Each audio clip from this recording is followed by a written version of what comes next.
Hey guys, and welcome back to Just Ask Jason, our weekly devotional here at Berean. We are ad-free, we are sponsor-free, we do all of this stuff for free because we love you and we care about you and want you to grow closer to Jesus. So if this stuff is helpful for you, please like the video and subscribe. I know I say that all the time, but it's really helpful. It increases our digital footprint, and it means more people like you get to see these videos and our sermons and other stuff like that, and it really does help us out. So please like and subscribe. Now, here's the video you came for.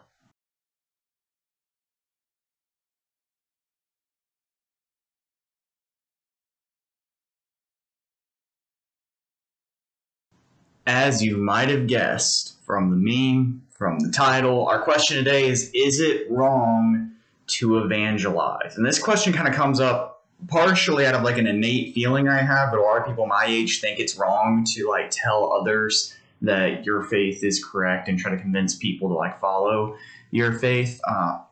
But also out of a study that happened just a little over a year ago by a group called Barna Group. And basically this is the data they came up with. 96% of active Christian millennials, and these are people that like read their Bible regularly, are engaged in like small groups and other church ministries that show up regularly on Sundays. 96% of active Christian millennials believe that witnessing about Jesus is part of their faith, an important part of their faith. That sounds about right. 94% of active Christian millennials think the best thing that could happen to someone is them coming to know Jesus. Again, that sounds great, but here's the part that got really weird. Almost half, 46% of these exact same active Christian millennials think that it is morally wrong to share your personal beliefs with someone else in hopes that they will one day change their religious convictions and agree with you. Half of the surveyed Christian millennials that think the best thing that could happen to somebody is them coming to know Jesus think that it's wrong to tell someone who does not know Jesus about Jesus.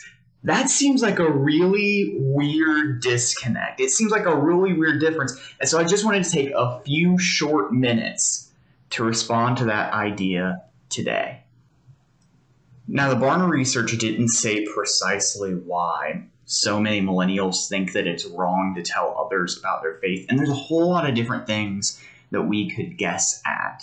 Maybe it has something to do with kind of growing up in a pluralistic society that says, there's many ways to God and you can't tell others what's right and what's wrong.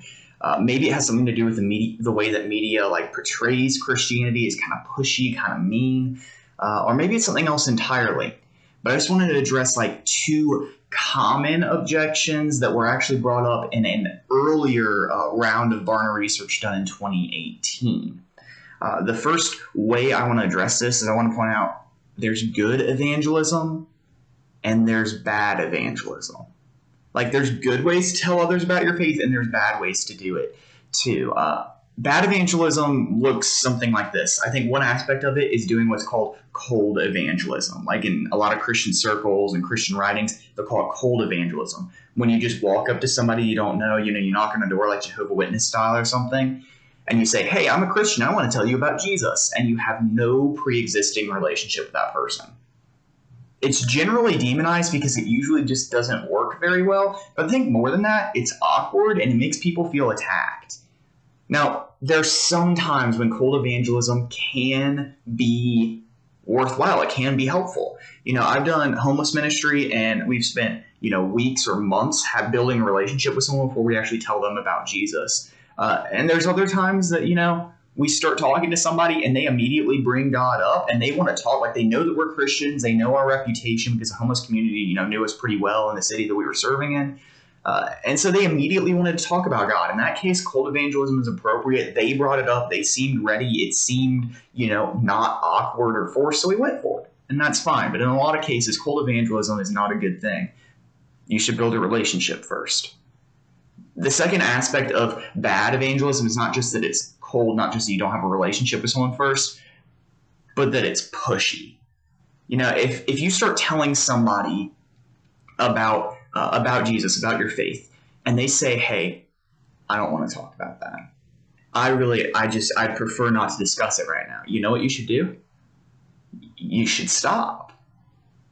When Jesus is speaking to his followers, when he is still alive before the crucifixion, he tells them, if you go to a city and they reject your message, not to force it, he says, shake the dust from your feet and move on. Because they've made their decision. Now, it doesn't mean that later on you won't have another opportunity to talk to the same person about Jesus, but they look you dead in the eye and they say, hey, I don't want to talk about that. Stop talking about it. Being pushy doesn't help anyone. Bad evangelism is usually cold evangelism, and it's pushy. You don't want to force people to talk about things they don't want to talk about, including Jesus. If they make their decision, that's not on you, that's on them. So here's what good evangelism looks like. First of all, it's relationship based. You already know the person, you're friends with them, they're a family member, whatever. Maybe you just see them like once a week at a book group or some sort of community event or whatever, but you have a relationship with them. So you can honestly tell them, look, I know you, I care about you, and I really want to share something that's important to me with you. We do this in other areas of our life. I have a really good friend named Joe, and Joe has a horrible diet. He just does. He eats horrible fried food, sugar all the time, tons of soda. And I'm not like the most careful about my diet, but I make sure I get my vegetables and make sure not to eat too many fried foods. I stay away from soda, right?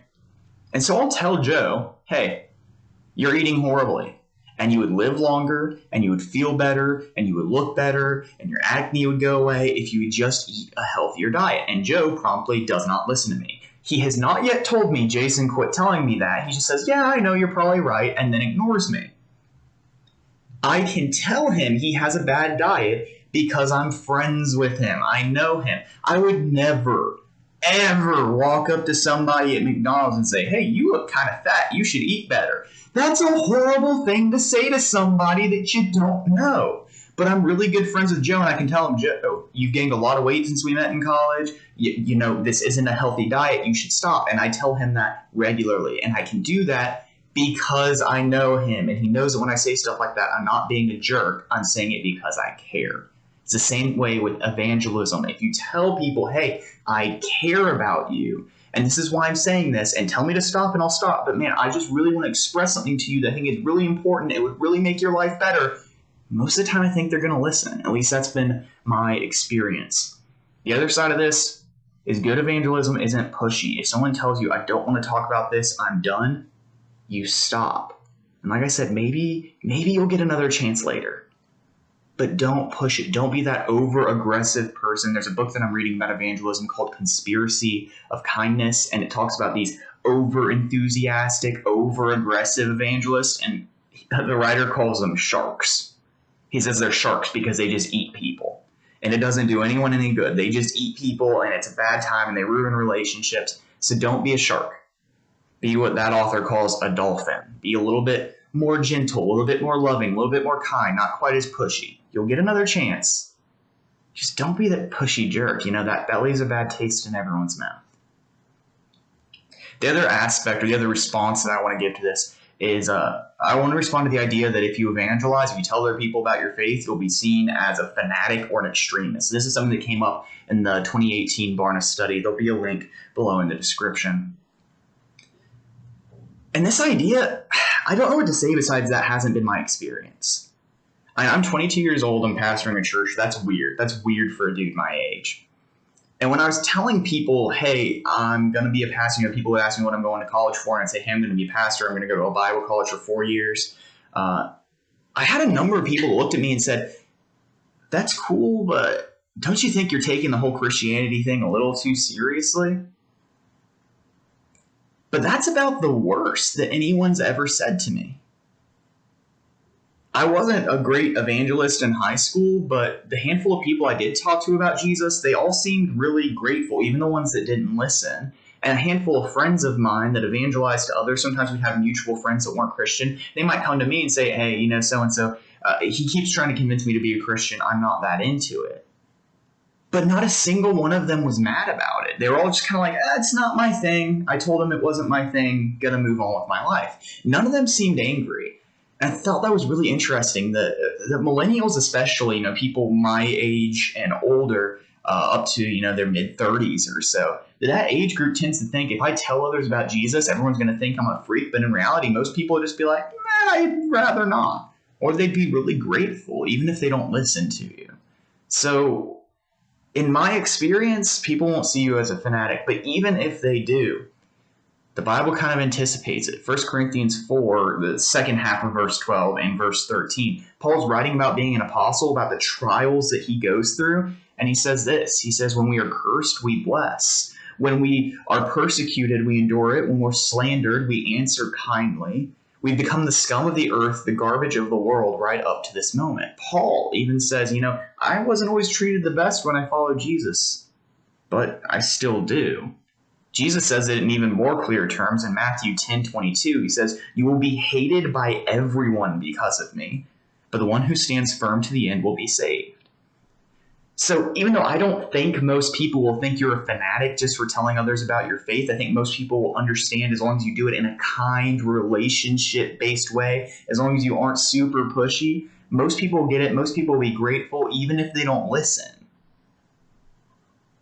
That handful of people that don't. That handful of people that are just really, they're angry at you about it or whatever, the Bible says you're going to face trials, you're going to face persecutions, people are going to occasionally talk about you or to you in very unkind ways because you're a Christian and because you're following Jesus. And what does Jesus say? The one who stands firm to the end, the one who does what the Bible says, the one who follows his teachings will be saved. It's all going to be worth it. There's a reward waiting for you in the end.